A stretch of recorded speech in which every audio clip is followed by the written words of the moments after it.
తెలంగాణ సర్కారు ప్రతిష్టాత్మకంగా తీసుకున్న ఇందిరమ్మ పథకం సర్వే ముమ్మరంగా సాగుతోంది.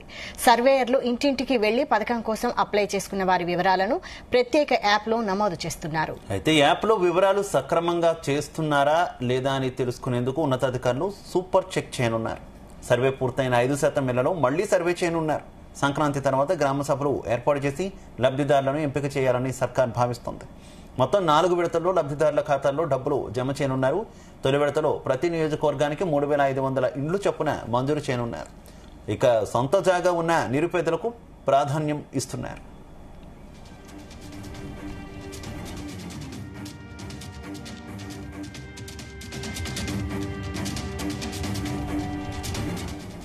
ప్రజా పాలనలో భాగంగా ఇందిరమ్మ ఇళ్ల కోసం తెలంగాణ వ్యాప్తంగా మొత్తం 80,54,554 అప్లికేషన్లు వచ్చాయి.